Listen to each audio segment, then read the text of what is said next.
मैं बुलाने वाला हूँ एक प्यारे से कवि को जिनका नाम है ऋषभ अग्रवाल। रात यूं कहने लगा मुझसे गगन का चांद, आदमी भी क्या अनोखा जीव है। उलझने अपनी बनाकर आप ही फंसता, और फिर बेचैन हो जगता न सोता है, और फिर बेचैन हो जगता न सोता। इस वाह के असली हकदार हैं हमारे राष्ट्र कवि रामधारी सिंह दिनकर, जिनकी ये पंक्तियाँ दर्शाती हैं ह्यूमन टेंडेंसीज को, हमारी लाइफ को।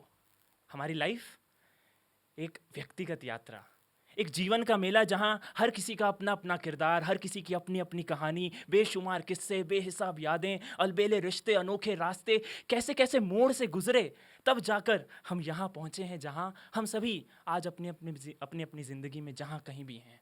कितनी खूबसूरत है ज़िंदगी के पहिए की एक करवट, जहाँ एक जहाँ में कितने ही जहाँ मैसर हो जाते हैं। हमारे विचार, हमारे भाव, हमारी कल्पनाएं, हमारी इच्छाएं, ये मानव मस्तिष्क विचित्र भी है और विशिष्ट भी। तो इसी की रंग बिरंगी तरंगों को नापने का प्रयास करती हैं मेरी कविताएं।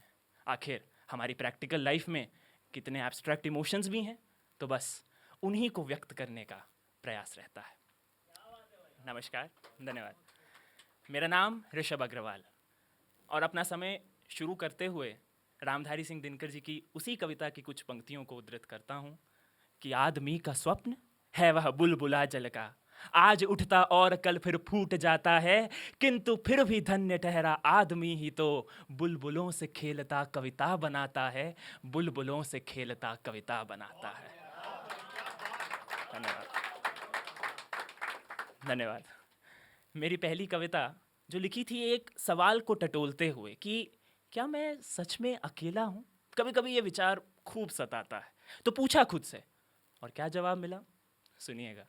कविता का शीर्षक है अकेला, और वो अकेला अकेला नहीं है, उसके साथ है मेरा नित्य संगी एक प्रश्नवाचक चिन्ह। अकेला, अकेला समझते मुझे कुछ शायद, अकेला समझते मुझे कुछ शायद। अकेला कहाँ? इन बहती हवाओं का वेग साथ मेरे, आसपास की भीड़ का शोर साथ मेरे, हसीन लम्हों की यादें साथ मेरे, कुछ मस्तानों की बातें साथ मेरे। फिर अकेला कैसे हो सकता हूं मैं? जिसे पत्र लिखा उसका जवाब ना आने की उदासी साथ मेरे, जिसका दरवाजा खटखटाया उसका दरवाजा ना खोलने की बेरुखी साथ मेरे, जिसे हृदय से बुलाया उसके आंखों को फेर लेने की तेजी साथ मेरे, जिसे सच्चा दोस्त माना उसके परायेपन के एहसास का अंबार साथ मेरे। हाँ, अकेला तो कैसे ही हो सकता हूं मैं। हार जीत का अनुभव, सुख दुख का आभास साथ मेरे, लड़ाई झगड़ों की बारात, मिलने मिलाने की सौगात साथ मेरे, आखिर घर वालों के अपार स्नेह की मिठास साथ मेरे, जीवन जीने के लिए उस ऊपर वाले का साथ साथ मेरे। नहीं यार, अकेला नहीं हो सकता मैं, अकेला नहीं हो सकता मैं। शुक्रिया, शुक्रिया।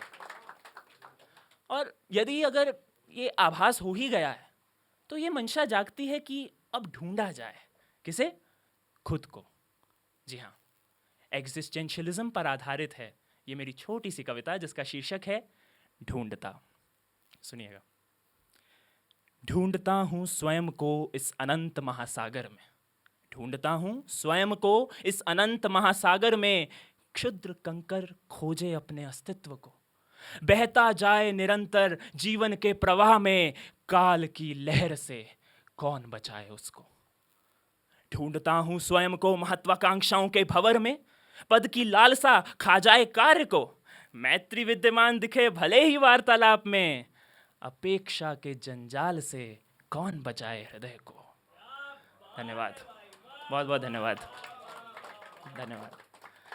और अंतिम बंद है कि ढूंढता हूं स्वयं को पधारे नए चेहरों में, उसी कसक शर्म अगर मगर को, औरों से जुदा जो समाया था स्वयं में, आज विवश है वही स्वयं को ढूंढने को, ढूंढता हूं स्वयं को इस अनंत महासागर में। धन्यवाद, बहुत बहुत शुक्रिया। और दोस्तों, इसी छानबीन में कभी कभी हम जीवन के एक ऐसे मुकाम पर आ जाते हैं जहां ये भांपने का मन करता है कि भाई कितना सफ़र तय करा है और कितना बाकी है। तो उसी एग्जिस्टेंशियलिज्म या अस्तित्ववाद की कड़ी में शामिल है मेरी अगली कविता, जिसका शीर्षक है कहाँ आ गया मैं, और उसके साथ है मेरा वही नित्य संगी प्रश्नवाचक चिन्ह। कहाँ आ गया मैं?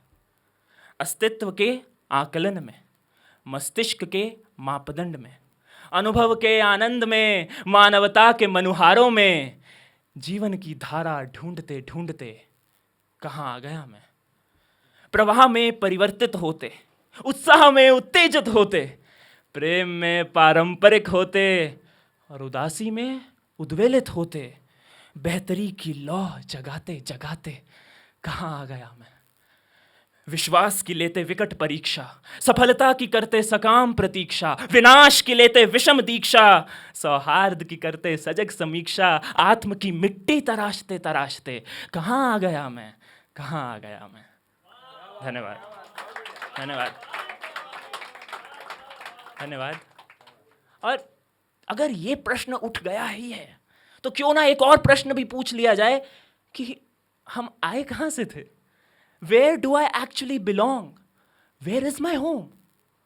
इसी कश्मकश पर आधारित है मेरी ये अगली कविता, जिसका शीर्षक अंग्रेजी में है पर कविता हिंदी में आधारित प्रेरित है ये मेरे जीवन में घटित एक प्रकरण से। तो इसका शीर्षक है गो होम। सुनिएगा। आज कोई मेरे पास आया और कहा गो होम। होम यानी घर। घर। सोचा मैंने कि कहाँ है मेरा ये घर? क्या वो पहले माले का कमरा?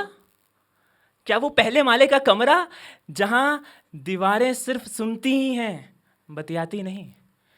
जहां सन्नाटा शोर फैलाता है, शांति नहीं? जहां लोग अगल बगल बहुत हैं, साथ नहीं? जहां मनमर्जी की आजादी बहुत है, मजा नहीं? क्या वो पहले माले का कमरा? या क्या वो लुधियाना शहर का मकान? क्या वो लुधियाना शहर का मकान जहां मेरे मन का साया है, मैं नहीं? जहां मेरे अतीत का अंबार है, वर्तमान नहीं? जहां मेरे अपनों की सौगात आज है, शायद कल नहीं? जहां मेरे जीवन की यादें बेहिसाब हैं, बेहाल नहीं? क्या वो लुधियाना शहर का मकान? या क्या वो ऑफिस वाला मेज? क्या वो ऑफिस वाला मेज जहां समय कभी धीरे कभी तेज चलता है पर रुके नहीं? जहां खुद में विश्वास कभी कभी डगमगाता है पर टूटे नहीं? जहां कुर्सी पर बैठे बैठे शरीर अकड़ता है और खुले नहीं? जहां कितने ही जाने अनजानों के बीच हृदय रहता है पर घुले नहीं? या वो ऑफिस वाला मेज? धन्यवाद, धन्यवाद। कोई तो बताए कि ये घर कहाँ है मेरा? कॉलेज का हॉस्टल या नानी का आंगन, भागम भाग और चकाचौंध, या समुद्री किनारे का सुकून? वो चाहने वालों के दिल का कोना भी तो है, वो ऊपर वाले की रहमत का अफसाना भी तो है। थक गया ढूंढते ढूंढते बाहर, कहीं अंदर ही होगा, पर देखता हूँ कि वो जो आया था वो अभी भी सामने खड़ा है और कह रहा है गो होम। धन्यवाद। खैर, धन्यवाद। इसका उत्तर तो प्रति क्षण ढूंढने का प्रयास रहता ही है कि आखिर हमारा घर कहाँ है, पर उन्हीं क्षणों की श्रृंखला में कुछ अनुभव ऐसे होते हैं जो दिल की तिजोरी में कैद होकर रह जाते हैं। भले ही वे बहुत छोटे प्रतीत हों बाहर से, किंतु जिस क्षण उस व्यक्ति पर जो गुजर रही होती है उसके लिए वो बहुत बड़ा भी साबित हो सकता है। उसी एक अनुभव पर आधारित है मेरी अंतिम कविता, और इसके माध्यम से मेरा प्रयास ये भी है बताने का कि आज के इस दौर में कहीं ना कहीं आवश्यकता है हमें एक साथ की, और उसे जताने के लिए किसी बड़े आडंबर की आवश्यकता नहीं है। कभी कभी एक छोटी सी औपचारिकता भी सहायक हो सकती है, जैसा कि मेरी इस कविता का शीर्षक है कैसे हो। कभी पूछिएगा किसी से, कभी प्रयास कीजिएगा, पर अभी सुनिए। कविता कुछ इस प्रकार है। थी अधमरी बेजान नीरस पड़ी मरुभूमि, तुपका प्रेम बूंद का जैसे पड़ जाए। थी बर्बर खूनी हैवान खड़ी रणभूमि, टुकड़ा मैत्री संदेश का जैसे मिल जाए। थे बुझे हुए वास्ता किसी से ना था, थे रूठे हुए राबता किसी से ना था। थे थके हुए, थे थमे हुए, थे डरे हुए, थे बटे हुए, थे भरे हुए, थे कसे हुए। तब आकर किसी ने पूछा कैसे हो। बस जब आकर किसी ने पूछा कैसे हो, लगा कि बिखरते अर्जुन को कृष्ण ने संभाला, लगा कि बोझल कंधों का भार निकाल डाला, लगा कि तमस का जाल सिमट गया हो, लगा कि सारा अंधियारा छट गया हो, लगा कि बरसों बाद आसमान में सूर्य दिखा, लगा कि अरसे बाद कवि ने बंद लिखा, लगा कि अब जाकर हिमालय से गंगा बही, लगा कि अब जाकर मिला व्यापारी को दाम सही, लगा किसी ने आकर बहते आत्म को गले से लगा लिया, लगा किसी ने आकर सहते आत्म को गले से लगा लिया, लगा कि दलदल से खींच बाहर निकाला, लगा कि मलमल सा समा बना निराला, लगा कि अपनेपन की शहनाई फूट पड़ी, लगा कि जीवन माला स्नेह मोतियों से जड़ी, लगा कि सारी जरूरतें पूरी हो गई हूं, लगा कि सारी नाराजगियां दूर हो गई हूं, लगा कि चहुं ओर बहे दोस्ती का फवारा, लगा कि चहुं ओर जब दोस्ती का फवारा बह ही रहा है, धन्यवाद, बहुत बहुत क्षमा चाहता हूं, लगा कि चहुं ओर बहे दोस्ती का फवारा, लगा कि बिछड़े यार ने है आखिर पुकारा, लगा कि किसी ने तो भीड़ में भी अकेला है पहचाना, लगा किसी ने तो भीड़ में भी अकेला है पहचाना, लगा किसी ने तो इंसान को इंसान है माना, हाँ जब आकर किसी ने बस इतना पूछा कैसे हो। धन्यवाद, धन्यवाद, धन्यवाद। वह सूनापन, वह परेशानी, वह बौखलाहट, वह उलझन, वह बेबसी, वह छटपटाहट, सारा विष जैसे शिव ने पी लिया हो और नवजीवन का अमृत हमें दे दिया हो, नवजीवन का अमृत हमें दे दिया हो। बहुत बहुत धन्यवाद, आपने इतना प्रेम और इतने धैर्य से सुना। मेरा समय इतना है, बहुत बहुत धन्यवाद।